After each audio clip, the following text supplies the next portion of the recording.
From KARK4 and Fox 16, this is a special report. Here's Mitch McCoy. Hello and good afternoon from Studio B here in Little Rock. You're looking live right now at the Arkansas State Capitol, where Governor Asa Hutchinson will be holding his briefing any moment now. The governor expected to discuss several topics this afternoon, including COVID-19 and Omicron. This virus continues to spread across the country. And speaking of Omicron, the president of the United States also expected to discuss the fast-moving virus later this afternoon. That is a stream that you'll be able to watch on KARK.com and Fox16.com as well when that happens. We're told that that briefing will be happening after the after the White House press secretary holds her remarks, which is happening actually right now. And so the president will speak, rolling out a plan across the nation to fight Omicron. You can again watch that KARK.com and Fox16.com when that happens. Download our smartphone app now and be the first to know when that briefing begins. But bring you back here to Little Rock, the state capitol, where Governor Asa Hutchinson is going to be holding his briefing here any moment. We are expected to also hear the governor get an update on the tornado outbreak that occurred in Arkansas more than a week ago. Many Arkansans and Woodruff County, also Northeast Arkansas, are working right now on those recovery efforts. And so we are expected to hear the governor give us just an update on the recovery efforts across Arkansas, including hopefully get an update from him regarding the federal disaster declaration that he applied for from the president, which would, of course, give the states, including Arkansas, help in terms of a response from FEMA. So, of course, that is the video that many of us have seen and many Arkansans are dealing with across the state as recovery efforts there continue. So we will stand by and wait for Governor Asa Hutchinson to deliver those remarks. But again, Governor Asa Hutchinson expected to discuss the fast-moving COVID-19 virus. We're also expected to get an update from the Arkansas Department of Health. We're expecting Dr. Jose Romero, the health secretary for the state, to be there as well. There will be increased conversations, as one might imagine, related to the holidays and how to celebrate the holidays safely with Omicron and COVID-19 as it continues to spread. There's Governor Asa Hutchinson going in. We will listen in live here. You're watching live coverage from KARK and Fox 16. Thank you for joining me for today's weekly update. I have a number of different items to cover, and I'm pleased to be joined by Secretary Jose Romero of the Department of Health, along with Director A.J. Gary, who's had his hands full lately with tornadoes. And then we have also Colonel Rob Ader here, who's done a magnificent job handling our vaccination distributions. And I believe that covered, and Dennis Smith here with our senior advisors for health care at Department of Human Services has joined us as well. And so first, let me talk about the tornadoes. Yesterday, we completed the damage estimates for the tornado and the storm damage in northeast Arkansas, which is Craighead, Poinsett, Jackson, Woodruff, and Mississippi counties. We submitted this to FEMA for review to the president, and the president has assured me that they will promptly look at this. I'm comfortable to say that I believe we have met the federal threshold for a disaster declaration. We have submitted information. Over 375 homes were damaged or destroyed. We've had over $3 million simply in temporary housing losses. And if we can qualify for federal assistance, this will mean individual assistance that will help the homeowners as well as public assistance. And so we've submitted that, and I want to thank publicly our federal delegation, Senator Bozeman, Senator Cotton, Congressman Westerman, Congressman Hill, Congressman Womack, and I left one out, for their support of this, and they've sent a letter to the President asking for a quick confirmation of this, and we're very grateful for their support. Hopefully we'll have an answer by Christmas on this, and if not, I'll be on the phone, hopefully, and pushing them.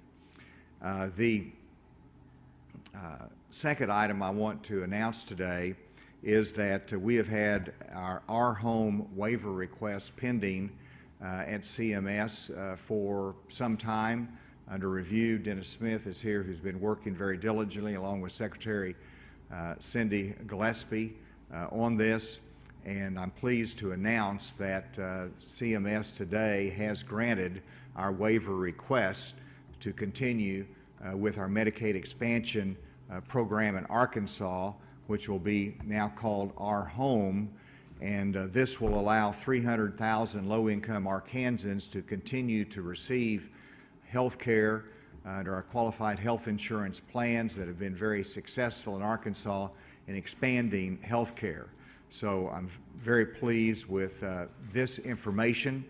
As just to refresh you, it includes our Life 360 homes, it includes increased accountability, it includes a change in the retroactivity for what is eligible to be covered, and it has been approved in terms of everything, but the Life 360 will take a little bit more time in order to get the financing in order for that.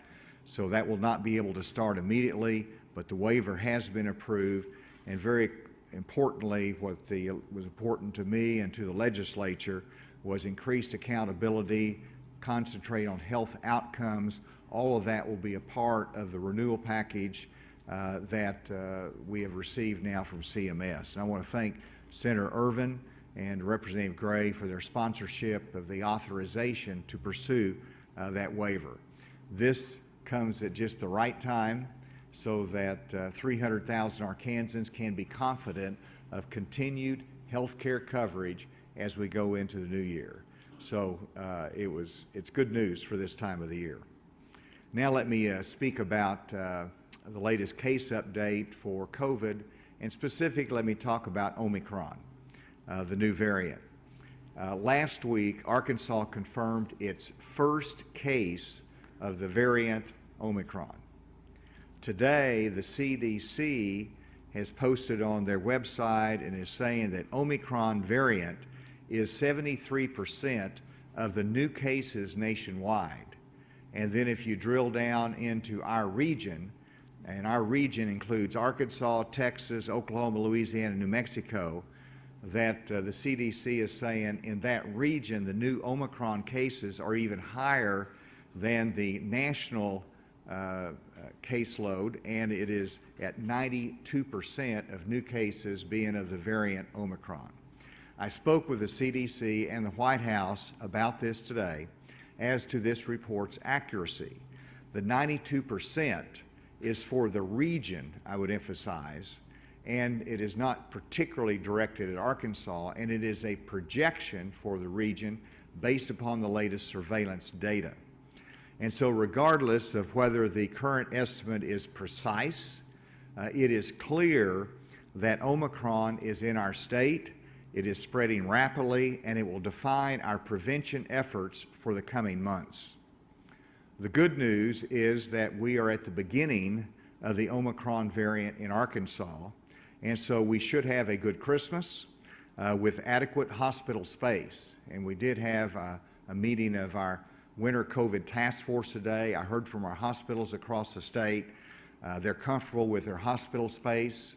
We went through some of the supply issues with them, but we should have a good Christmas based upon the adequate hospital space that we have. It also gives us a window of opportunity to act before Omicron reaches its peak in Arkansas. And we also know that the vaccines are effective even against this variant. They prevent serious consequences in most cases and vastly reduces hospitalizations. In Arkansas, 62% of residents have received at least one dose, and 51% are fully vaccinated. Only 14%, however, have the booster dose. And that's where we have a lot of work to do to increase the fully vaccinated and those with the booster dose. That means that Omicron has plenty of room among the non-vaccinated and the partially vaccinated to do its work. And for the unvaccinated, hospitalizations will increase. So we want to increase our vaccination, our booster shots, so that come January, we don't run into a hospital shortage, a staffing shortages, and that we are able to make sure that we have adequate coverage for those that are sick because of this.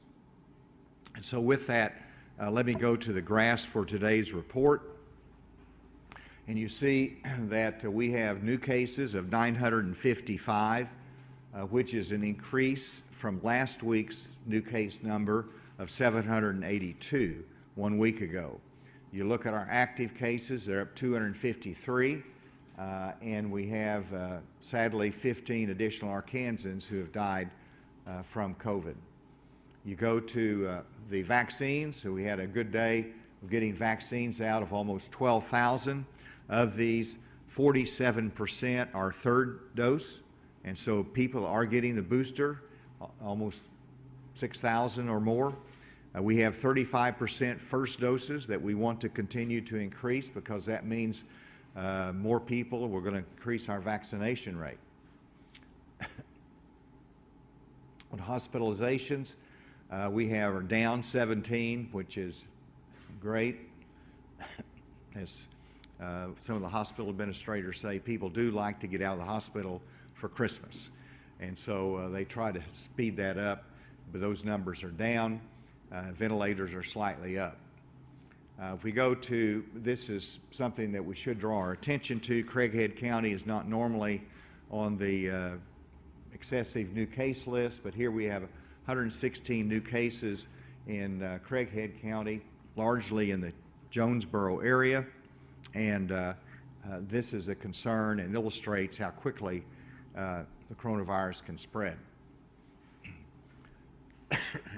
This is an important graph here, and let me go through it with you.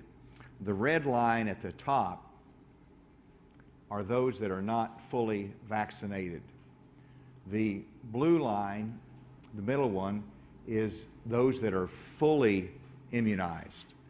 And then the green line below, which is the flat line, almost the very, very bottom, it is those that have received the booster dose.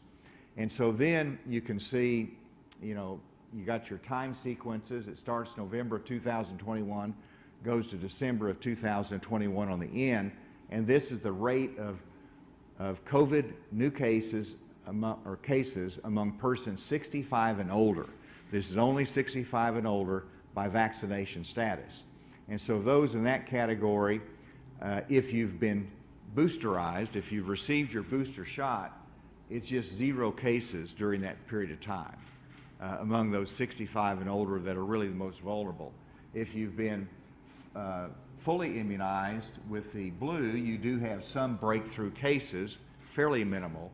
But if you're not fully immunized, you've only received 1 shot, partially, then you can see how the cases have escalated even over the last month. And I think that's reflective of the Omicron variant and how active it is and how it can impact the elderly. So that tells a story as to how important the booster shot is and being fully immunized. I think we covered these active cases. You can see where we are in relation to the peak of 25,000 in August. Week by week, you can see we're holding our own. It's not going down, but we're concerned and believe that it likely will go up with the Omicron variant and how quickly it spreads. Again, just a reminder that 85% of the new cases have not been vaccinated, If you look at hospitalizations, you have 87% not fully vaccinated, and the deaths, 85% of our deaths, every statistic that we give, 85% have not been fully vaccinated. I show that because that is the educational tool for everyone who believes in data to say, yes, that makes sense to get the vaccination. And the positivity rate has ticked up a little bit, still under 10, but it's worrisome as to how close that is. And this one I'm going to let Dr. Romero speak to. He wants to elaborate on some of this. So Dr. Romero.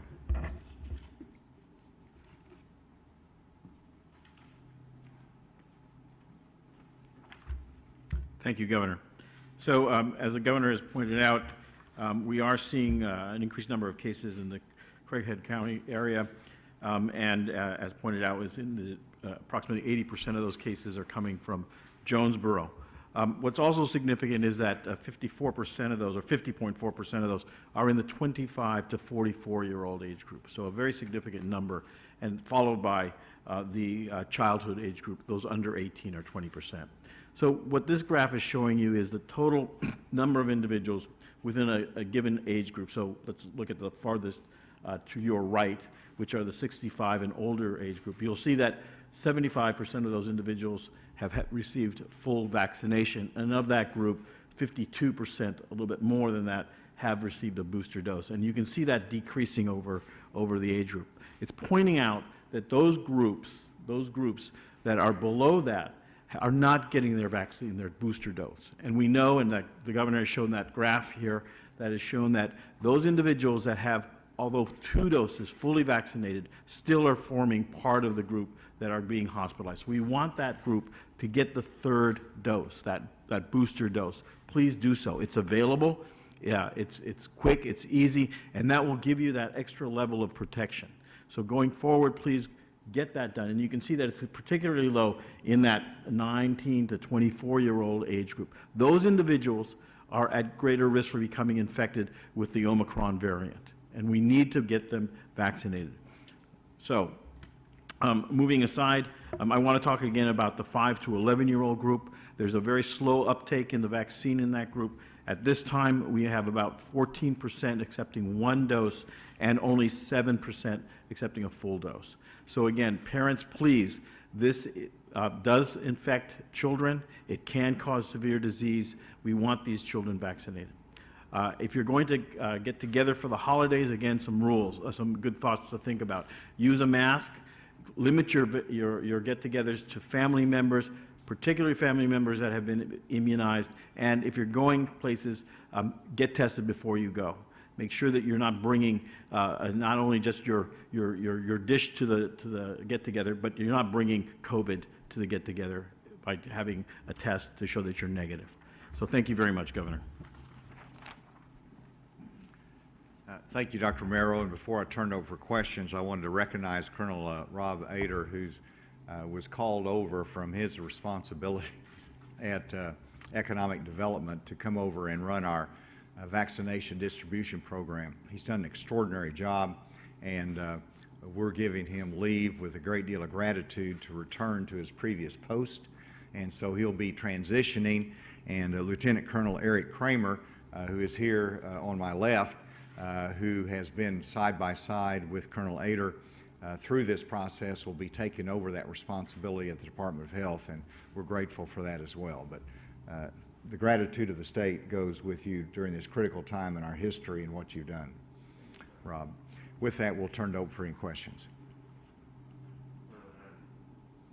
With Omicron coming, do you foresee reinstating the public health emergency or any type of mitigation measures like a mask mandate or anything like that? No. And first, in terms of reinstating the emergency, my guideline is as to whether we are managing everything with our existing resources and protocols, or whether any extra action needs to be taken, and we're managing it. So there's no need to redeclare an emergency, even though we take it seriously. Obviously, I'm sounding somewhat of a reminder bell for everyone that Omicron is here and we got to take it seriously.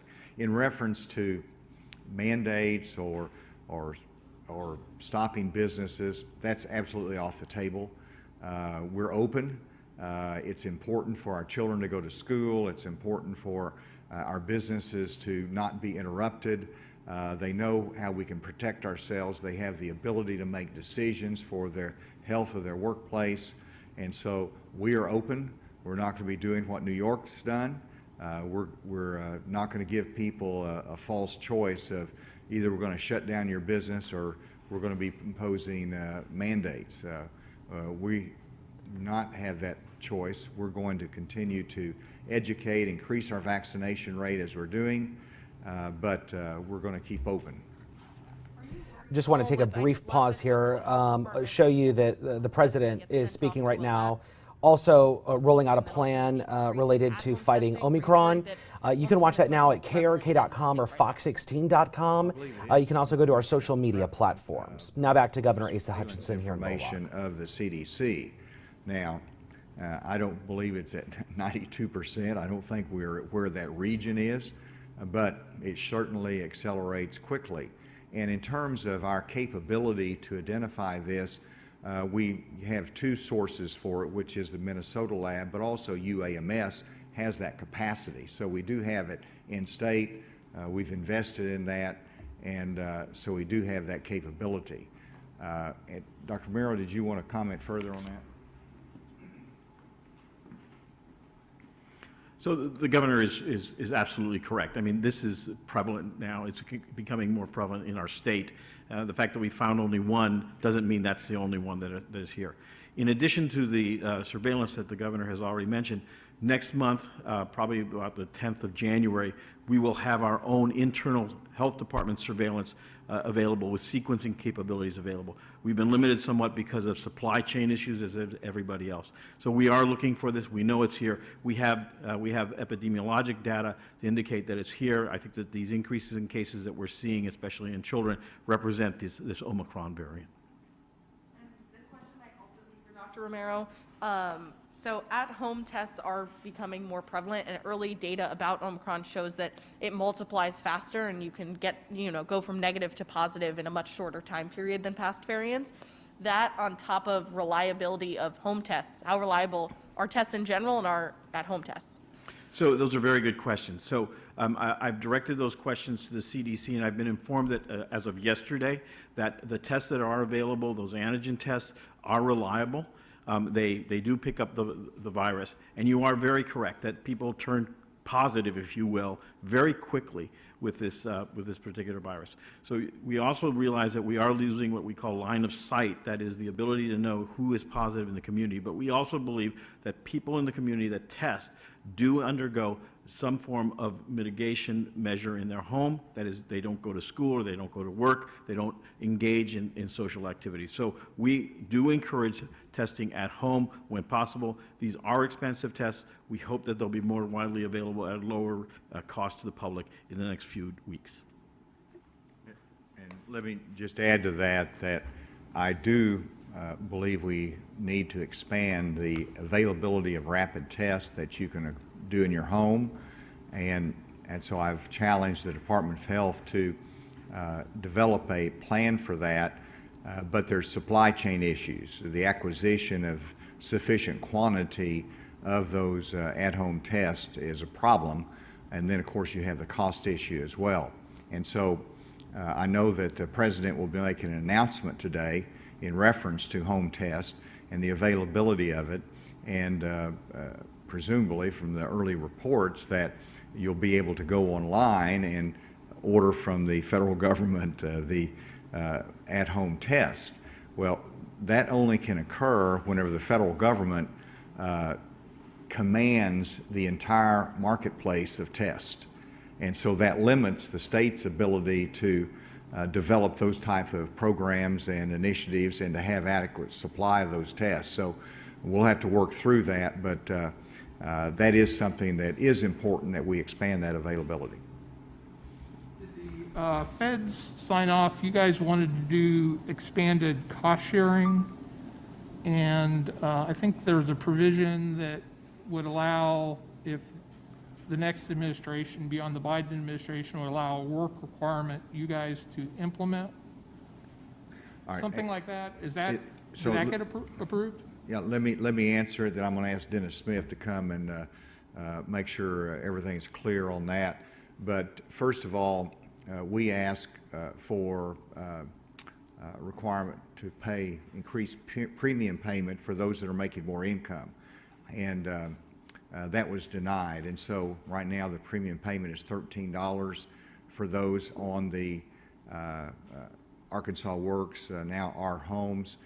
That will be discontinued after this year because it's disallowed by this administration. The copay is allowed, and so we'll continue to collect a copay, making it very similar to insurance that is on the private sector. And so those two elements there. Was a third part of the question? I think that. Well, my understanding was that there was going to be part of it that said if there was a change in administration, that they could allow a work requirement. I didn't know if that was part of the waiver or just. We would have to go back in to request that specifically. Dennis, do you want to add to that?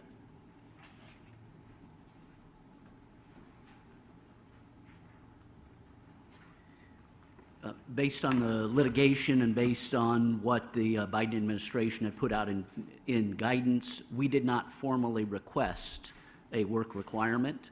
That would have, if it is allowable in the future, as the governor said, then we would have to submit an amendment to the waiver. Are there any questions remotely? Hey, Governor, this is Kendall with 4029 News. With the new variant and low vaccination rates in the 5 to 11 age group that Dr. Romero discussed, are you concerned about schools after the holiday break and seeing an increase in cases in youth? And do you anticipate more regulations in schools once they go back? As they go back to school? Yes. Well, first of all, this should be on everyone's mind. I'll have Christmas and I'll have a grandchild there that is under 5, and so they're not eligible to be vaccinated. And so we're taking the measures by assuring that everybody has been vaccinated, all of the adults, everybody who's eligible, and we will also have booster shots that we've taken. And so we're taking the precautions. Everybody just needs to think through that because of the protection of the children, but also the potential for spreading it more broadly. In terms of school, one, we're going to have a great school year. They've done a great job of mitigation measures and keeping our schools open in a healthy way. And what we just have to do is to continue increase our vaccination rate among the young people, 5 to 11 and 12 to 18, those school-aged children, and encourage them and make it available so they can get vaccinated. We're going to have a very shaky sports season if we don't increase our vaccination rate. And as we've seen in other states and countries, this Omicron variant does have a way of impacting the youth to a greater extent than the previous variants. Dr. Merrill? Let me also add to what the governor has said. We have Test to Stay in the state. The program has worked. The CDC says it does. We want to expand that to other schools that aren't offering that. So again, please take advantage of that. Parents should talk to their schools and enroll in that Test to Stay. We have the supply available to do so, and think that is an excellent way to prevent and to identify those cases in the school so that we don't have spread. Next question. Governor, this is David with the Arkansas Nonprofit News Network.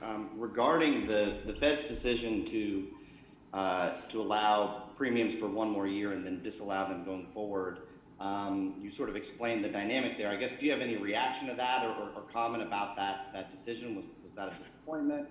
And then I guess The other thing is you mentioned kind of increased accountability, and I guess if you could speak a little more to what you mean by that. Is that a reference to kind of doing the tracking of the performance of the private health plans, or what? Yes, it is exactly as you expressed it, but let me elaborate.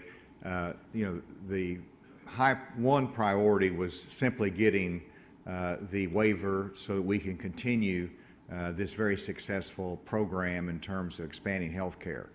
Secondly, we wanted to have the Life 360 so we could address maternal care, we could address mental health issues with our community hospitals and expand that care in Arkansas. That was very, very important to us, and we're assured that that's going to happen. We just have to get the financing part of it worked out, and so we're anxious for that, but that's a very important part of it. And then we wanted to have a responsibility part of this for the beneficiary, for the person who is on this program. And we have that because we'll have the co-share that is very typical in insurance arrangements. That will be a part of it. That will reflect the accountability, even though there will not be a separate premium cost for the higher portions, higher income levels. And then in terms of the what I referenced to the accountability, this is all about our insurance carriers and being responsible not just for providing insurance, but for engaging in better health outcomes. And so we want to hold them accountable. We want to improve the health outcomes and measure that. And so that is a part of it. That's been approved, and that will go forward. If I could, just two other quick ones on the Life 360 homes. That sort of, I guess, TBD. The feds are going to continue to work that out with you. You mentioned financing. Is the issue there the match rates? Is that what still needs to be worked out? And then the other thing I wanted to ask about is in terms of the waiver request that y'all made, what you described included both sort of incentives that the QHPs would offer to beneficiaries if they did certain things, and also said that if beneficiaries were completely inactive, like weren't using their health care plan at all, they would be moved to traditional Medicaid. Are those two elements also TBD, or are they all systems go? TBD is to be decided. I know that part. Dennis, I'm going to let you address that. The issue on the financing is not about the match rate. We would receive this same 90% match rate from the federal government. The issue is on how to cost out the Life 360 homes. How many will they be, and how do they get counted in the per member per month cost towards budget neutrality? We've had great discussions with CMS. We just couldn't push it all the way through by the end of the year. So we do expect our talks with them to continue very quickly. They are very much interested in the concept and in the target populations that we have laid out.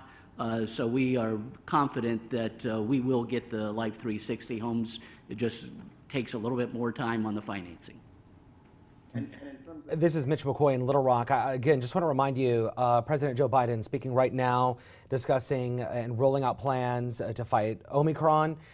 You can watch that live right now, KARK.com, fox16.com, along with our social media platforms. Now back to the governor. Epidemiologists that we talk to say it's simply only a matter of time this winter before the state's hospital system is overrun due to the Omicron variant. What makes you so confident that the state can handle this Omicron surge? And why isn't your rhetoric on the Omicron variant more urgent? Well, I thought I expressed it rather clearly today with a level of urgency. In terms of the hospitalizations, there's a lot that's unknown. You see in other states, they do have staffing issues. They've had increased hospitalizations just because of the volume of cases. Here in Arkansas, no one can be 100% confident of what's going to happen in January and February, but I know that right now we have about 500 hospitalizations. A year ago, we had over 1,000 hospitalizations as a result of COVID. And so we're at about the 50% level, and also we're about 10,000, I think, fewer active cases. And so we're in a much better position than we were last year when you properly recite that we were really stretched to the limit. We're going to be, and that's the reason we had my COVID task force meeting today, is to prepare for the future and to start the steps necessary in the event we have to expand. We want to be ready. And so we've managed our way through this, and we'll do it in the future. So everybody get vaccinated, and that'll help us. And how frustrating is it that the more conservative, hardline elements of your party continue to share vaccine misinformation and even vaccine conspiracies? You know, I actually think that's diminished somewhat. I mean, I noted that President Trump had his booster shot, and he encouraged his audience saying, hey, this is important. I do think, you know, there's still a hardcore element, and I think it got politicized early on. And I'm hopeful over time that diminishes. I think it has diminished.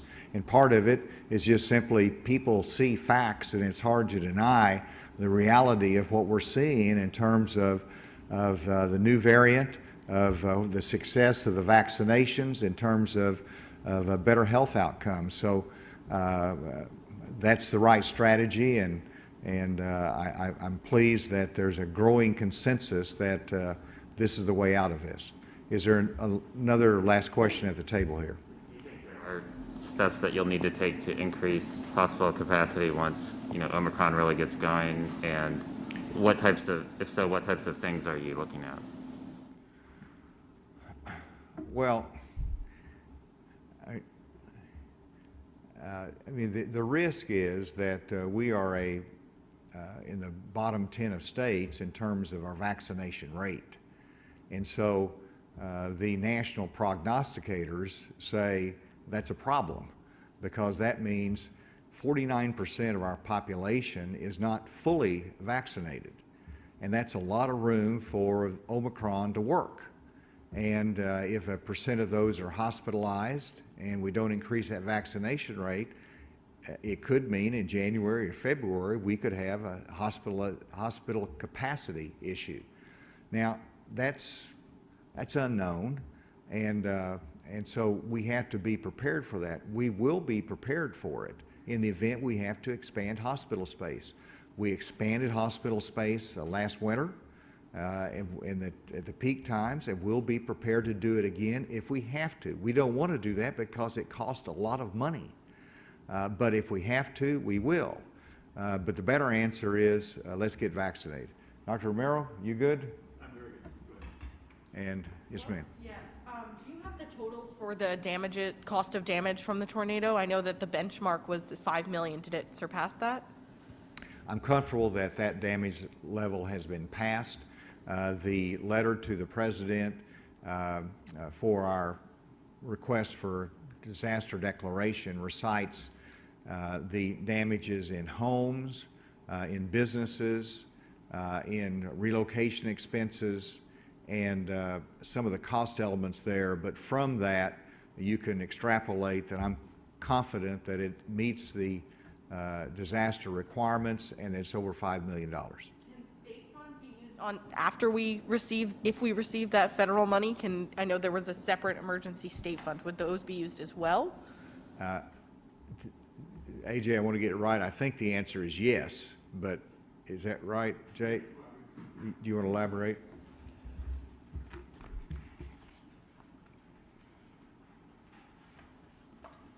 So I think the best way to answer that with the individual assistance, those homeowners, if we get this declaration, the homeowners will work directly with the FEMA teams so that they can verify those damages and get that money into the homeowners' hands very quickly. So there shouldn't be any need to add anything on to that after they receive that from the federal, from FEMA. Then Dr. Romero had one final word. So the governor has acknowledged the fact that Colonel Lader will be leaving the health department to go back to his previous detail.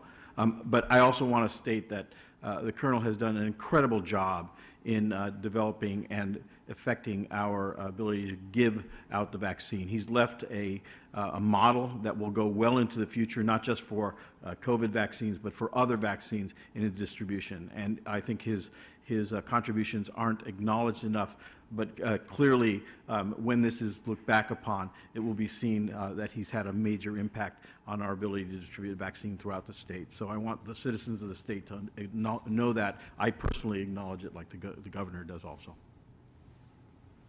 With that, thank you very much, and some of our subject matter experts and great leaders will be here if there's any additional Governor questions. Asa Hutchinson there giving us the last of the briefing. Let's just go through. There was a lot to process here. The governor announcing 955 new cases of COVID-19. And while I go through this report, let's bring it up for you here. Active cases have also increased by 253.